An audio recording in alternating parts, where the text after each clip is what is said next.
Good morning, students. Before we start our lesson for today,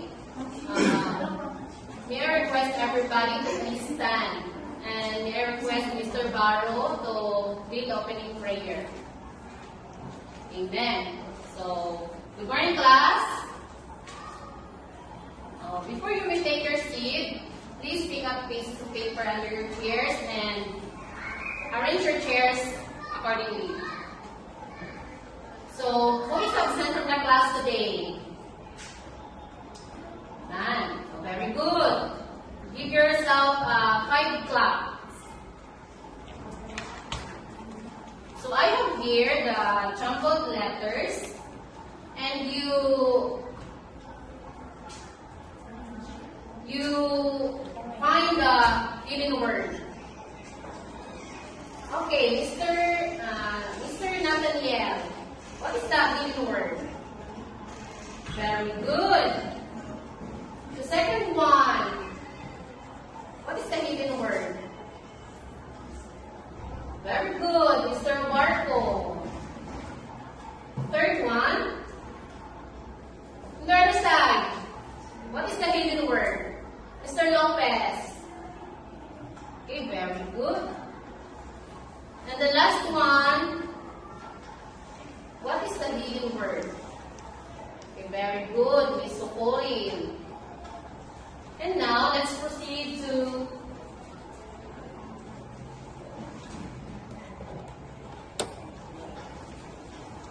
okay, what comes to your mind when you hear the word disaster?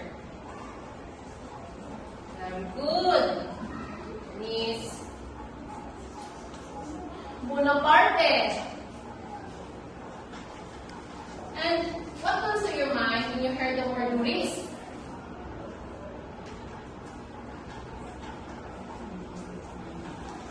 Very good, Miss Costa. What about the word reduction? What comes to your mind when you hear the word reduction? Last, what comes to your mind when you hear the word readiness? Readiness. Very good, Mr. Jeffrey.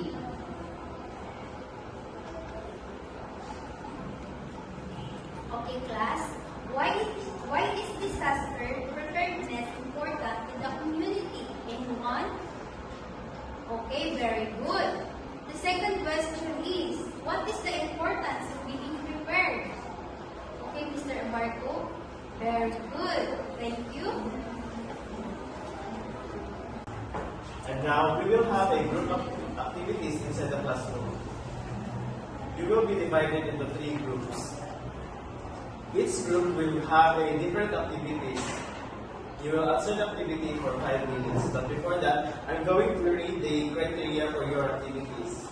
First is content, which is composed of accuracy and thoroughness of ideas, 40%, creativity and critical thinking, 30%, manipulation skills, 20%, overall impact, 10%, a total of 100%. Do you understand? So for group 1, I'm going to read the direction for your activities. Recognize the vulnerabilities of different elements composed to a specific type of hazards. Fill up the table by supplying the vulnerabilities of a certain situation. For group 2, explain main types of elements that can be exposed to hazards. And for the last group, explain hazards, exposure, and vulnerabilities.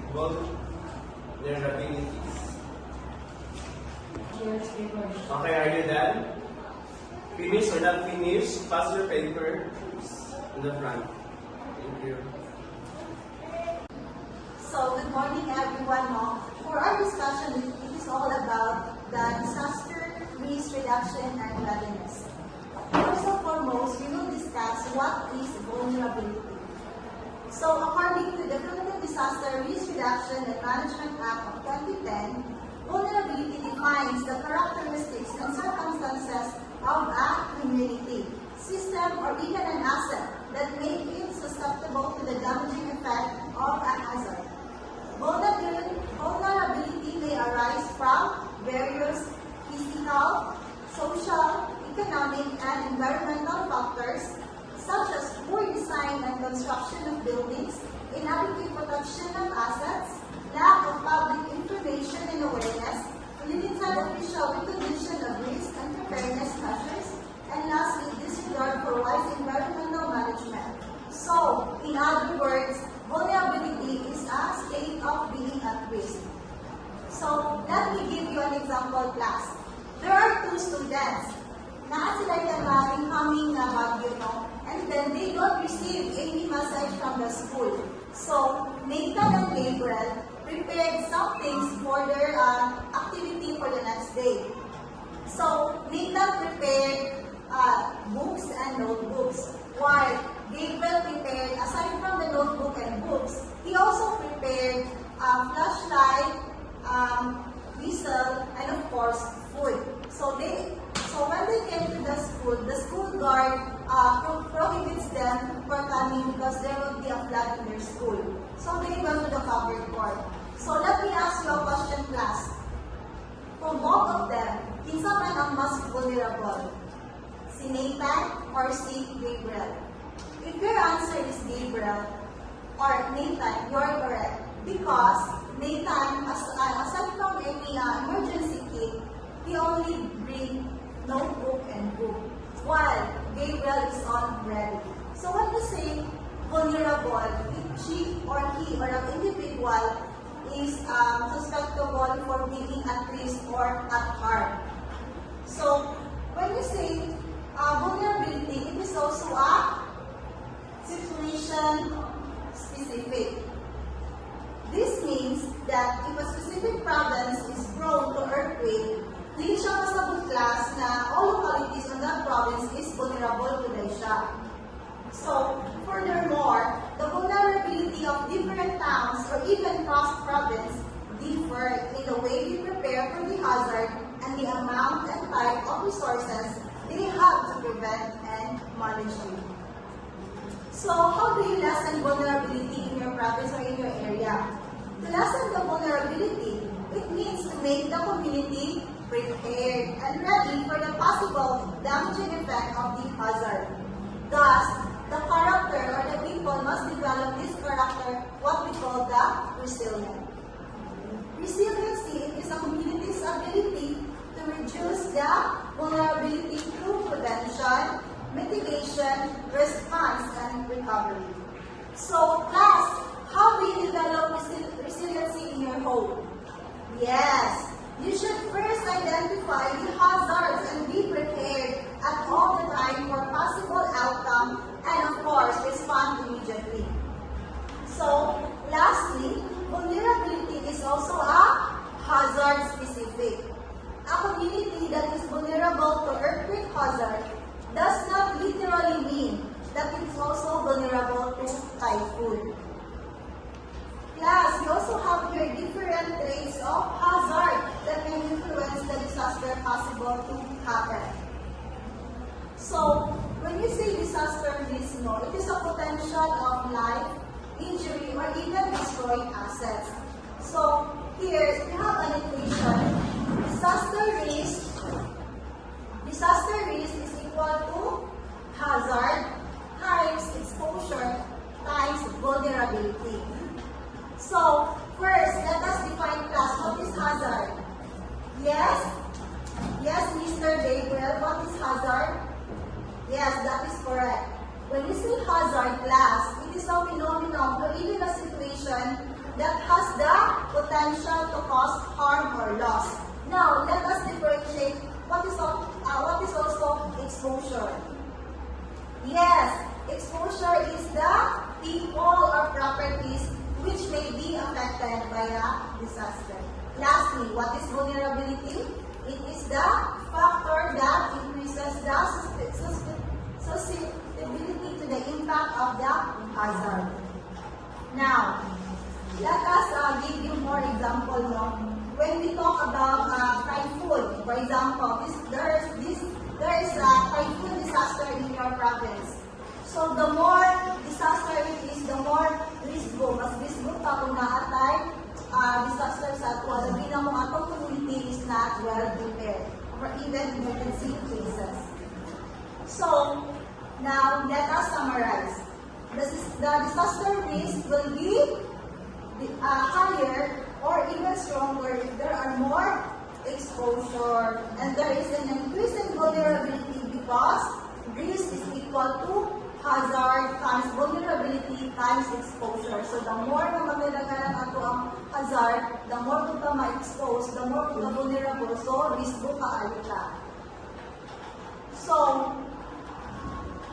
I will ask you another set of questions and try to reflect based on your situation. So I will read it now. If you are going to consider all the hazards that identified in the activity, do you think your place can be considered safe or not? Safe by your community class? With all the hazards that you have identified, who do you think among your family members will be most affected? So, isa man ang mas affected sa ito kung na yung mga disaster na mga sa ito ang pamilya. So, mostly itong mga baby or infant and of course, itong mga senior citizens. But, answers no may vary from your perspective or different perspective. So, to wrap things up, each family member has different level of vulnerability. It is the base to assess the place where we live and identify the possible hazards if disaster comes along. So ikaw mismo as an individual, you should also know what are the hazards or mga things or places na hazardous sa inyong community in order for you to avoid them. And of course, be ready and be always prepared for all the disaster that comes along. I hope you do and I hope you internalize and understand what the lesson is all about. I will give you a question or insights about our lessons. Miss Audrey, can you read and explain your answer? What measures are taken in the location or area identifies to such exposure? So how can you mitigate that one? What measures are you able to provide in your locality or in your area? Okay, yes, thank you. So let's proceed to the next question. How and what can you do to help enhance the capacity of your community to reduce the risk of hazards and hope in the impact when it comes? So there are lots of actions or strategies or even initiatives that you can do to your community. I have also here an example. You have to educate them and also yourself. The training also, collaboration with your community. Kapag dapat kabalibugan on how to, especially for the earthquake drill, na ang magbisita sa ato ang mga kabarangay or even ka na sa school, na ang mga drills. We also have the communication. Dapat kabalibugan sa ato ang communication in terms of emergency, especially sa atong barangay, kabalibugan mo communicate sa ato ang mga officials kung sa buhaton na to when the disaster comes. We also have the resource mapping, kung asa lapit na ito ang relocation area in terms sa ato ang mga disaster. The map drills, ano yung combination like, for example, the earthquake drills, nga naman kamalunod sa buhaton dapat. We also have the technology integration. When we talk about technology integration or initiative about our barangay, kamalunod lang sa ikaw, especially when disaster comes, no? Especially mawala na itong mga signals sa ato ang mga phone. Community engagement, dapat engage yapon na sa atong community even if busy kaayo ka nga individual. Vulnerable population, kapag na dapat ka na mas importante or mas vulnerable ng mga individual sa atong community, dapat ato silang i-priority. And lastly, we also have to review and update ato ang community kung sa mga amay buhaton and of course, i-update na po sila especially when the disaster comes. Okay, we have checked what we have learned in our lesson. Now, I will give you an activity sheet to answer our activity. Okay. Don't forget to write your name at the top your answer sheets. And then, please circle the correct answer in your answer sheet. Is that clear? Okay, very good. And then, are you done? Okay, very good. Let's have to check your answer sheets. Okay? Who wants to read the question number 1? Okay, here is that. Can you read the question number 1? Okay. What do you think the correct answer? Alright, very good. The correct answer is none of the above. Next, we have to proceed to number 2. What kind of disaster do these pictures reflect? Okay, can we answer? Jason? Okay, very good. The correct answer is the earthquake. Alright, let's proceed. The number 3. Who want to read? Okay, you read the number 3. Read. Okay, very good. What is the correct answer? Alright, the correct answer is the letter C. A type of living with damage of properties. Let's proceed to number 4. Can you read this one, Billy? Okay, what is the correct answer, Billy? Alright, very good. The correct answer is letter D. Loss of interest in daily activities. Alright, let's proceed to number 5. Imagine an earthquake occurred near your area.